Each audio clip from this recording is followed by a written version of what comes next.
466 €. Cette boutique de souvenirs propose des souvenirs de luxe, des produits de luxe. En Corée du Nord, comme ils ont fermé, seuls les touristes sont présents, sans autres clients. Je pense qu'ils le font exprès pour éviter que les gens ne se croisent. Quel vacarme, quel rêve, quel rêve.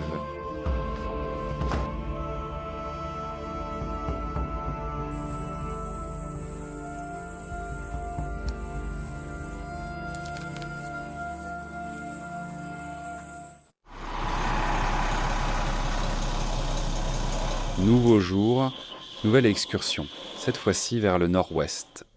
Un nouvel arrêt technique à la boutique de souvenirs El Bagno dans cette station-service adaptée aux touristes. Là-bas, il y a des Coréens dans le bus, dans le minibus, celui-là. Vous pouvez voir au fond une autre proclamation. Et voilà, nous avons déjà 1h30 de route derrière nous, il nous reste encore 1h30. Voyons ce qu'ils proposent dans la boutique de souvenirs. Qu'est-ce qu'on peut dépenser ici? Ah, $1. Et c'est possible ça et... ça? Oui. $1. Oui, $1.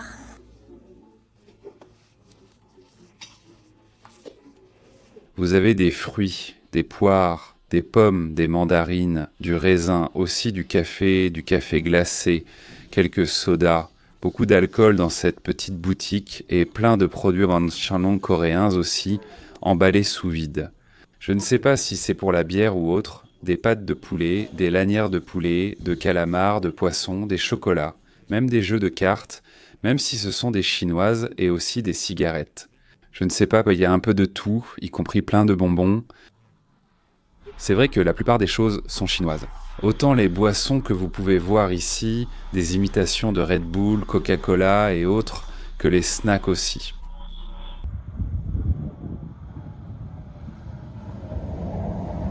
Au fait, qu'est-ce que vous pensez du pin? Un crocodile et le drapeau de la Corée du Nord? Bonne combinaison. Après cet arrêt, nous poursuivons vers la montagne Myeongyangsan, dans la province de Pyongyang du Nord, un lieu emblématique de l'histoire, de la spiritualité et de la culture nationale. En effet, c'est l'une des 5 grandes montagnes sacrées de la Corée, dont 3 se trouvent au nord et 2 au sud. Et son nom traduit signifie la montagne au parfum mystérieux. De chaque côté de la route, on apercevait des rizières et quelques villages. Le guide en a profité pour nous parler de fées et coutumes du pays. Par exemple, il nous a expliqué que le riz est planté en avril et qu'il est récolté en mai et juin. Tout le pays doit participer à la récolte car, selon lui, il y a beaucoup à faire. C'est pourquoi les professeurs, les médecins, les fonctionnaires et d'autres professions collaborent avec les agriculteurs lors des récoltes.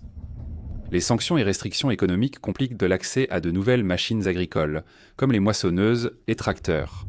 Même si on en voyait parfois dans les champs, beaucoup de travaux agricoles restent faits à la main. En outre, 80% du pays étant montagneux, l'accès des machines aux étroites terrasses cultivées reste difficile. Le guide m'a expliqué qu'il existe des fermes collectives de toute taille et qu'on encourage à produire au-delà de la norme, par un système de récompense, souvent via des excédents de production. Il nous a aussi parlé d'autres curiosités, comme celle où, pour le premier anniversaire d'un enfant, on lui présente un pistolet jouet et un livre. Et selon ce que l'enfant choisit, il deviendra un grand général s'il choisit le pistolet ou un scientifique important s'il choisit le livre. Il nous a aussi dit qu'à 60, 70, 80 ou 90 ans, le gouvernement offre des cadeaux pour remercier, comme des paniers de nourriture ou des insignes commémoratifs. En approchant de notre destination, nous longeons la rivière Chongsong, principale source d'énergie hydroélectrique en Corée du Nord. Le long de la rivière, on voyait divers barrages et stations alimentant surtout les industries et communautés voisines. En Corée du Nord, 30 à 40% de l'énergie provient de l'hydroélectricité selon la saison. C'est donc la ressource la plus importante après le charbon, principale source d'énergie. Le pays lutte contre la pénurie d'énergie depuis des décennies, surtout dans les zones rurales et dans son secteur industriel. Avec l'Union soviétique, ils ont construit une centrale nucléaire expérimentale dans les années 60 et 70, Yongbyon, juste à côté de là où nous sommes passés, et qui a aussi servi à obtenir des connaissances et matériaux pour leur programme nucléaire militaire. Dans les années 90, ils ont conclu un accord avec les États-Unis et d'autres pays pour construire des réacteurs nucléaires, qui a échoué en 2003 à cause d'accusations mutuelles de non-respect. Ainsi, la Corée du Nord veut bâtir des centrales nucléaires civiles pour résoudre ce problème et ne plus dépendre de ces combustibles fossiles limités.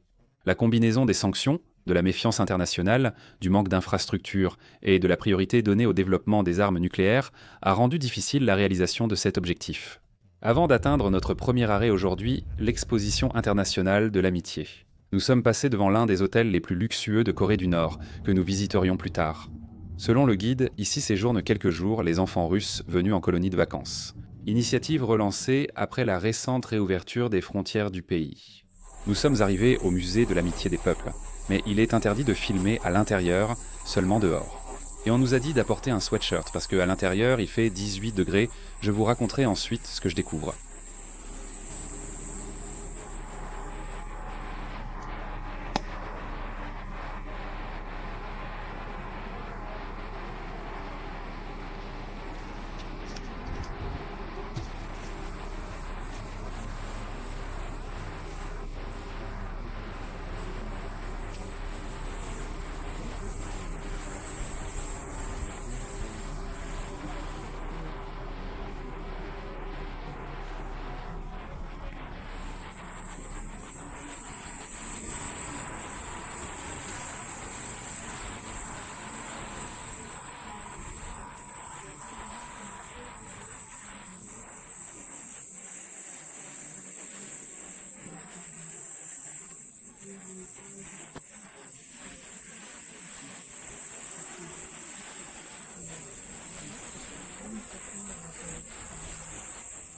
Le Musée international de l'amitié, situé sur les pentes du mont Myeongyang, est un classique du circuit touristique en Corée du Nord, aussi bien pour les visiteurs étrangers que pour les locaux. Ce musée expose plus de 160 000 cadeaux venus de plus de 170 pays, un nombre en constante augmentation.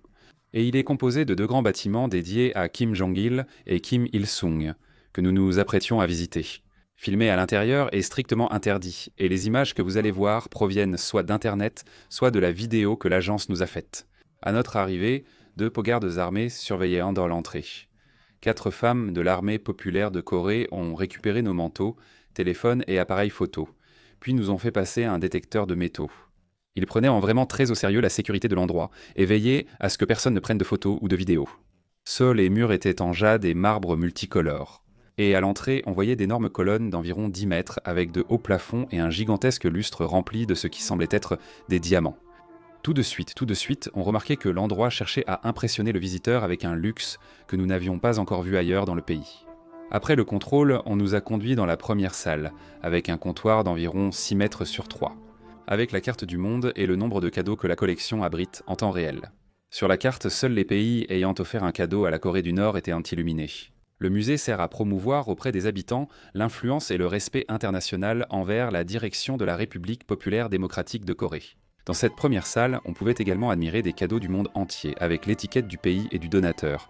Des tableaux, des figurines en porcelaine, des épées, des poignards, des fusils, des livres, des objets traditionnels de chaque pays. Mais le plus impressionnant restait à venir. Puis nous avons visité 2 autres salles sans cadeaux, chacune contenant une statue de cire hyper réaliste à l'échelle. Devant Kim Il-sung et Kim Jong-il, nous avons dû nous incliner avant de poursuivre la visite. Le reste de la visite, nous avons parcouru différentes salles, de longs couloirs et plusieurs étages pleins de cadeaux.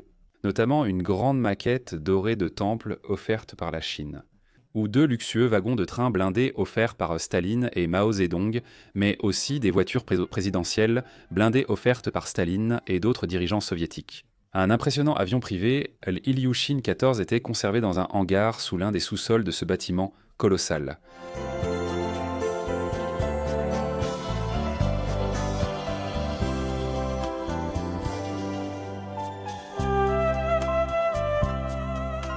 Après la visite d'un peu plus d'1 heure, on nous a conduits sur un balcon pour prendre des photos, admirer la montagne sacrée et visiter la boutique de souvenirs. En définitive, ce musée est le reflet de la combinaison singulière de politique, de culture et de symbolisme qui caractérise la Corée du Nord. La glorification du dirigeant autour duquel fonctionne le pays.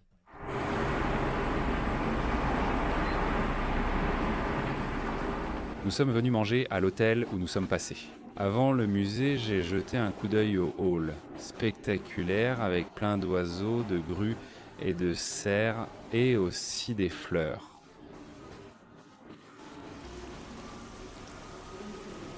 Regardez, comme dans presque tous les bâtiments, Dans cet hôtel aussi, vous avez les photos du jour de l'inauguration ou d'autres bâtiments. Parce qu'on voit Kim Il-sung et Kim Jong-il sur différentes photos et bien sûr les différents monuments qu'il y a partout en Corée du Nord. Même des missiles aussi. Cet hôtel possède une collection plus vaste que celui de Pyongyang. C'est un immense hôtel, mais il semble qu'il ferme. Quand nous, les touristes, venons partout où nous allons, c'est fermé. Ici, en train de vérifier les chambres. Si je ne me trompe pas, cet hôtel a été inauguré en 1986 et il a l'air tout neuf.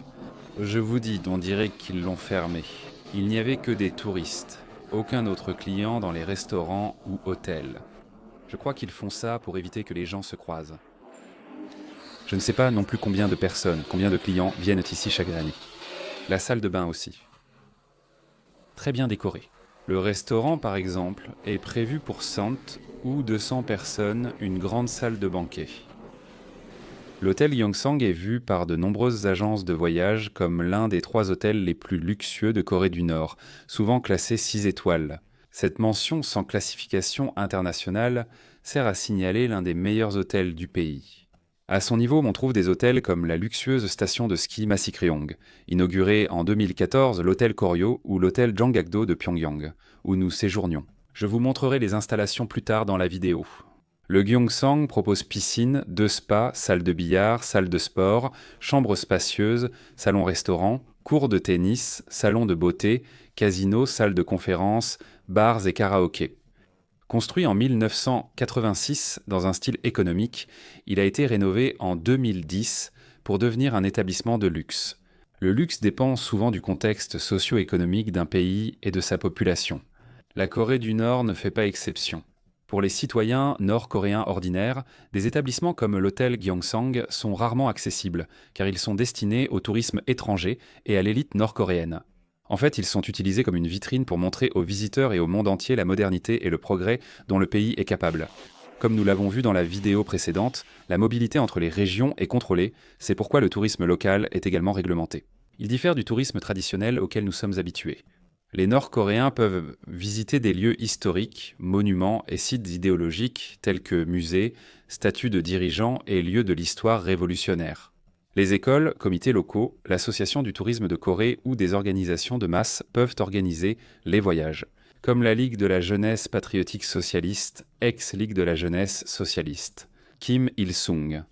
Les hébergements pour ces groupes ont tendance à être plus basiques, et les voyages sont généralement conçus pour répondre aux objectifs idéologiques du pays plutôt que d'offrir du luxe. Un citoyen coréen peut séjourner dans un hôtel de luxe pour des raisons professionnelles, une réunion, un événement d'État ou un voyage d'affaires. Dans le cadre du système de récompense au mérite, en remerciement pour ses performances au travail. D'autre part, comme je l'ai mentionné précédemment, un citoyen appartenant à l'élite du pays peut également fréquenter ces lieux, souvent formés de hauts responsables du parti.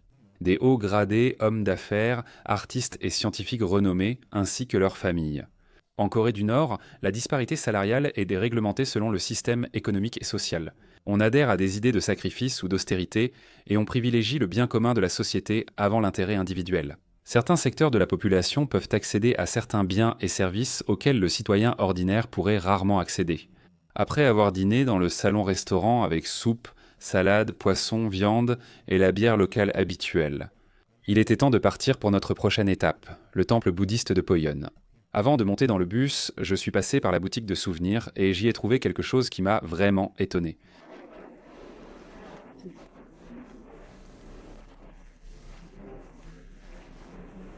Un t-shirt Lacoste à 241 $ et des marques européennes célèbres. Anen. Mais les prix... Incroyable, c'est inédit pour moi en Corée. Fila, 466 €. Cette boutique de souvenirs propose des souvenirs de luxe, des produits de luxe ici en Corée du Nord. Regardez les vêtements pour femmes, 315 $, c'est fou. Bon, celle-ci est à 35 $. Il y a des prix très chers. Ça m'a vraiment surpris de trouver ce genre de vêtements ici en Corée, et surtout à de tels prix. Les Nord-Coréens achètent rarement ces vêtements, car porter des marques occidentales peut donner du prestige, mais aussi être mal perçu. D'après ce que j'ai compris, c'est principalement destiné aux touristes internationaux qui recherchent le frisson d'acheter quelque chose d'occidental ici. Quoi qu'il en soit, j'ai vu qu'un de nos guides portait ce jour-là une marque occidentale et l'insigne de Kim Jong-il. Bien que je doute qu'il ait dépensé une telle somme pour ce vêtement, je suppose plutôt qu'il s'agissait d'un cadeau du parti. Pour le porter au travail avec des touristes étrangers et adapter sa tenue à la nôtre, regardez l'endroit où se trouve l'hôtel Bayard. Un site naturel, tout est vert, plein de forêts comme si c'était un complexe de luxe. Exclusif de n'importe quel pays dans lequel nous pourrions nous trouver. Européen, occidental, sauf que la différence, c'est que c'est en Corée du Nord. Et les usages, eh bien, sont différents. Pour commencer, à cause du système économique. Vous avez déjà vu à quel point les vêtements occidentaux sont chers là-bas dans la boutique de souvenirs. Mais l'hôtel est top. Les Coréens font beaucoup d'efforts pour satisfaire les touristes. J'ai remarqué cela. Et maintenant, après l'hôtel, juste à côté, nous arrivons à l'église bouddhiste de l'an 1042. Et regardez la mosaïque qu'il y a ici, comme s'il s'agissait de petits pixels, une œuvre de pixel art. Le temple Poyong a été un important centre bouddhiste coréen pendant des siècles, reflétant la riche tradition bouddhiste du pays. C'est le plus grand temple de la région et il comptait à l'origine plus de 20 bâtiments, pagodes et portes. Il a survécu à des guerres, des invasions et des changements politiques au cours de son histoire et a donc dû être reconstruit plusieurs fois au fil des siècles, la dernière fois après la guerre de Corée, lorsqu'il a été endommagé par un incendie. Aujourd'hui, le temple sert surtout d'attraction touristique et non de lieu de culte. On y projette une image de respect pour l'héritage religieux et culturel du pays. Bien que le bouddhisme ait traditionnellement fait partie de la vie des Coréens pendant des siècles, depuis l'instauration de l'idéologie juche, le culte du dirigeant a remplacé le culte religieux dans la vie quotidienne. Avant la fondation de la République populaire démocratique de Corée, le bouddhisme coexistait avec le christianisme, le confucianisme et le chamanisme. Depuis leur création, l'État a largement contrôlé les religions traditionnelles. J'ai demandé à notre guide qui m'a répondu être athée, comme la plupart des Nord-Coréens, et on estime qu'à peine 5% de la population du pays est croyante et pratiquante.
Voyez les trésors ici, des livres vieux de 700 ans, de 1300, de 1600 et d'autres de 200 ans.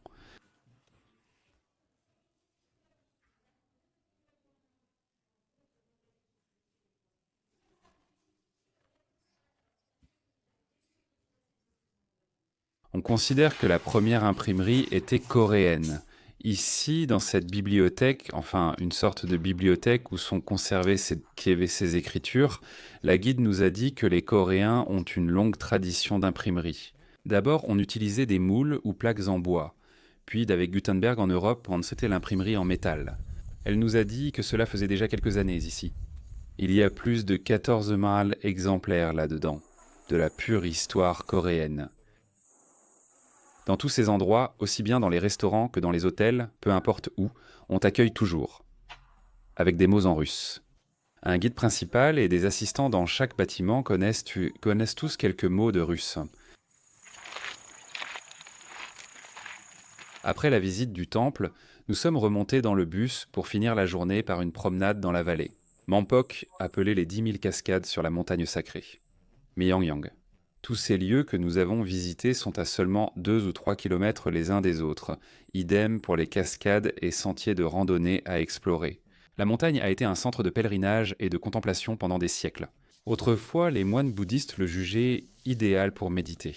Et aujourd'hui, il est considéré comme un symbole de l'identité nationale, où le gouvernement a encouragé un tourisme contrôlé. Nous croisons ici plusieurs groupes de touristes locaux. Ils faisaient sûrement partie du voyage organisé mentionné, car d'après le guide, c'était un jour férié en Corée.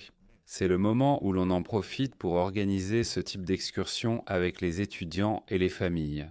On les voyait dans plusieurs bus nous saluer, certains nous accueillant même en russe. Voyez comment les Coréens se reposent. À la cascade. Et si vous regardez bien, le jeune homme a un téléphone portable, je ne veux pas non plus filmer directement son visage.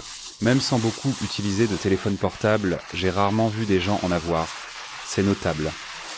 Il y en a quand même quelques-uns qui en ont, et hier, le guide m'a montré qu'ils ont même leurs propres applications. Il y a un intranet avec leurs propres programmes, comme Amazon. Peut-être qu'il regardait des chaussures, le gars.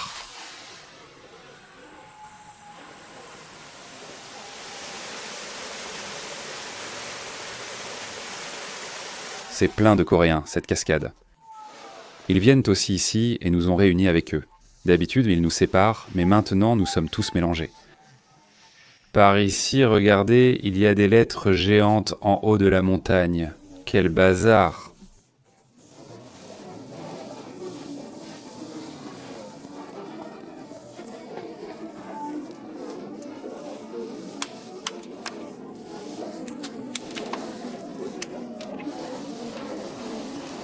Il reste encore 2 kilomètres, presque 3, pour monter jusqu'au temple, tout en haut.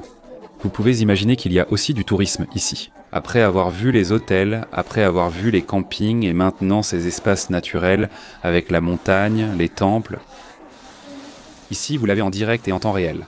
Des groupes de touristes avec le drapeau de la Corée du Nord. Beaucoup portent des petits chapeaux de paille, des petits chapeaux jaunes et ils crient. Quelle agitation! Regarde avec leur guide là-bas, avec le micro.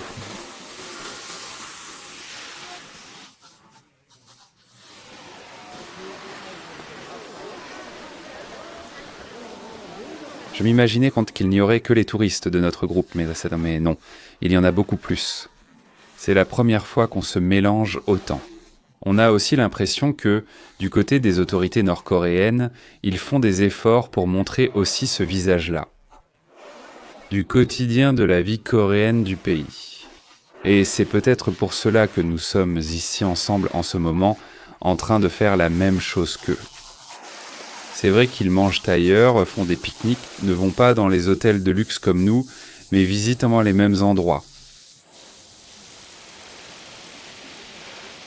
Regardez, quelles sont ces inscriptions sur la roche? Ici, pendant que je monte, regardez, de 1953.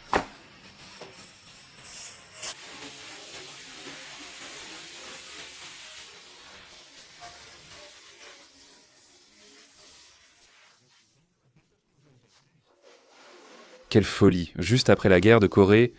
Oui, c'est vieux. Je pensais que c'était plus récent. Ce n'est pas si simple, hein? Belle montée que je suis en train de faire, je me retrouve déjà tout seul ici dans le peloton, mais entouré de Coréens. Il y a même un pont suspendu. Oh, comment ça bouge ça? Mais cela dit, des vues magnifiques. Je n'avais jamais été dans cette partie de l'Asie et je peux dire que c'est magnifique, hein. Les montagnes verdoyantes d'ici. Tu ne vois aucune antenne 5G, aucune antenne radio, rien. Même pas de pollution. La partie positive de vivre aussi isolé du monde,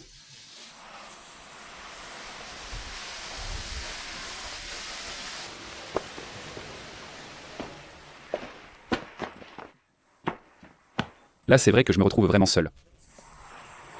Regardez comme c'est beau, quel joli petit pont. Ça s'enfonce de plus en plus à l'intérieur. Il me semble que la fin du sentier doit déjà être par ici. Camarade, où? Comment ça s'est passé? Comment ça s'est passé? Ah, spasiba, voilà les Coréens qui saluent en russe, en disant tavarish, qui veut dire camarade, merci, spasiba. J'arrive déjà aux 9 cascades, comme on les appelle. Après 5 kilomètres de marche, en montant des marches comme celle-ci, de très belles vues. Mais ça a demandé des efforts, non? Je suis arrivé, mesdames et messieurs, à la pagode, ou peu importe son nom. La plus haute du sentier, la seule.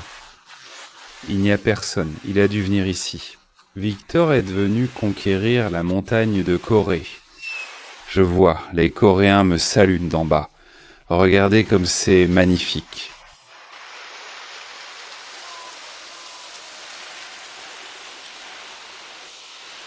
Maintenant, je vais profiter 10 minutes de la vue pendant que je me baigne un peu. Enfin, je vais plutôt me tremper les pieds, pour être précis. Et on redescend. Spectaculaire. Si vous n'êtes pas allé dans la nature depuis longtemps, je vais vous laisser quelques secondes de ce que je vis en ce moment, mais en silence. Pour que vous puissiez en profiter vous aussi, même à distance.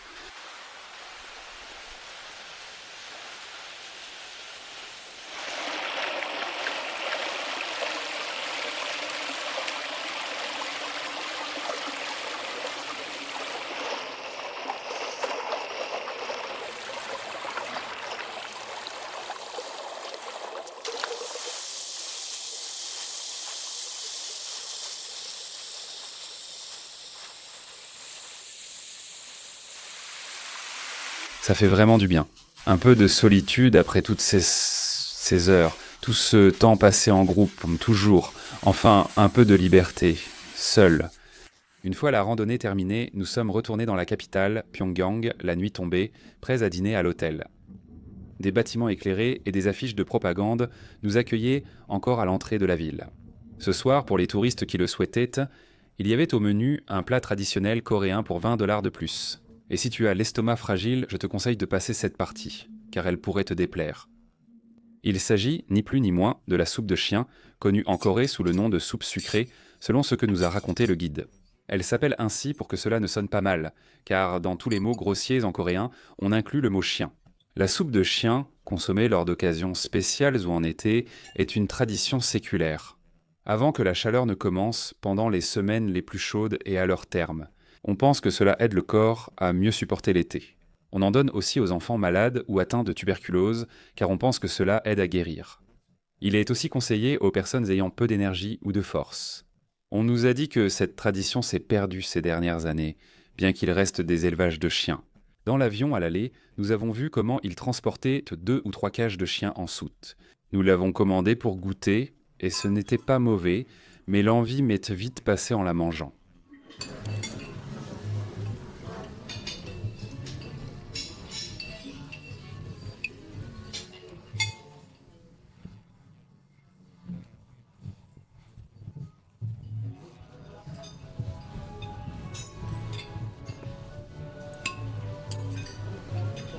Après le dîner, j'ai décidé d'essayer le spa luxueux de l'hôtel.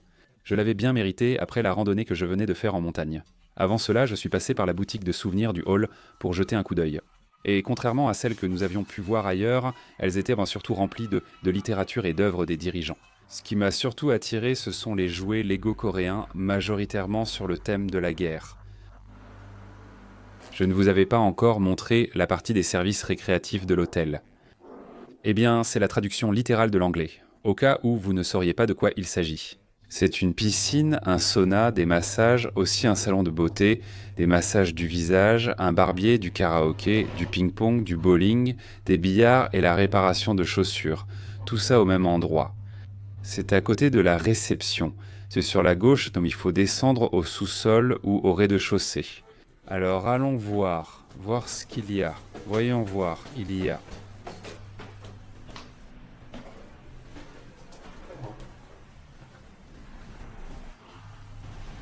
On dirait un bunker ici.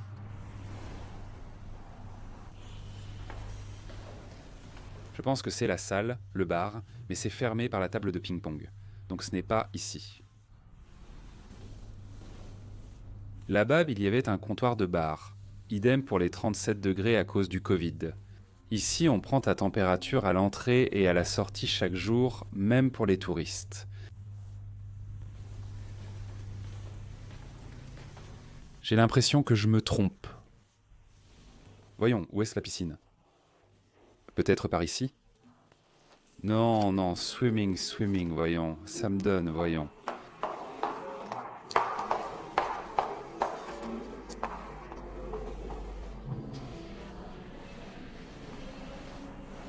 Oh, regardez ce tableau. Voyons si ça me donne.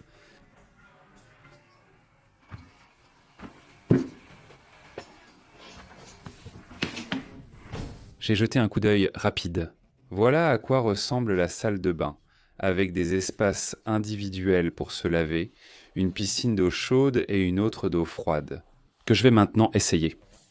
Et ça, regardez, une douche avec un lit en pierre ici pour s'allonger et je suppose pour recevoir des massages d'eau. Hydromassage.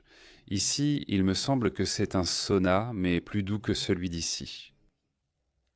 C'est la typique, celle à 100 ou 90 degrés. Avec leurs petites serviettes, l'endroit est vraiment bien. Ils te donnent un seau avec des serviettes, eh bien comme des rois. Maintenant, je vais faire pareil, je vais prendre un bain, un sauna et me détendre un peu après une journée aussi difficile.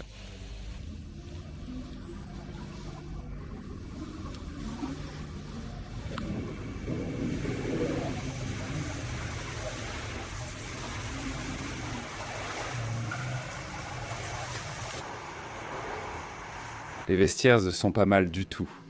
Je me suis déjà baigné, j'ai fait un sauna, la piscine aussi. Ils te mettent même ton petit peigne. Et qu'est-ce que c'est que ça? Une crème à l'aloe vera ou quelque chose comme ça. Et le bain est venu avec une surprise. Je pensais que c'était gratuit et non pas 4, 5 dollars ou 4,7. Regardez, il y a même du karaoké ici. Je crois que ça fonctionne, mais je ne sais pas si notre groupe est dedans. Et une boutique de souvenirs. Il y a plusieurs boutiques de souvenirs par ici. On va goûter une petite glace coréenne. C'est quoi ça? Coréen? Oui, ok. Regardez, là-bas vous avez aussi des petits pains coréens à 23 centimes de dollars. Et puis de la viande, des saucisses, des boissons, de la bière, c'est quoi ça? Liqueur. Liqueur? Ah, liqueur. Mazora, oui, 30%. Regardez, ici vous avez le bowling avec son comptoir en argile. Waouh, ça ressemble aux années 80-90. 3 pistes pour jouer avec les écrans et ici les sièges. Ceux-ci ont l'air tout neufs, 2 pour 4 dollars. D'accord, une personne. D'accord, au karaoké.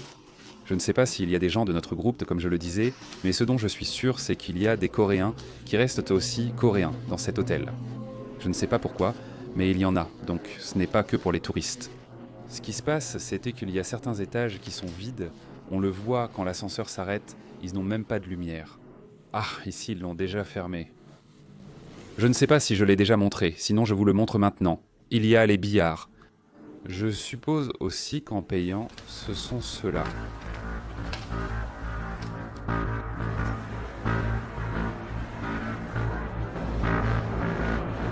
Regardez le gros morceau de fusée qu'ils ont ici dans une partie du hall, n'est-ce pas? N'est-ce pas? Ah, c'est triste. Ah, regardez, quels journaux coréens ont-ils ici? Avec le ministre de la Défense, avec Choi-gu.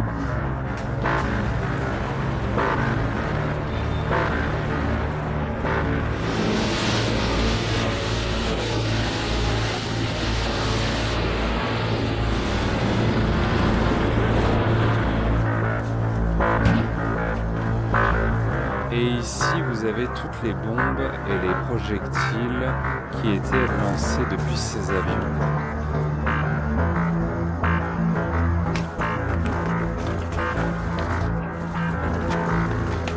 « 100% bière sans aucun ajout de riz. »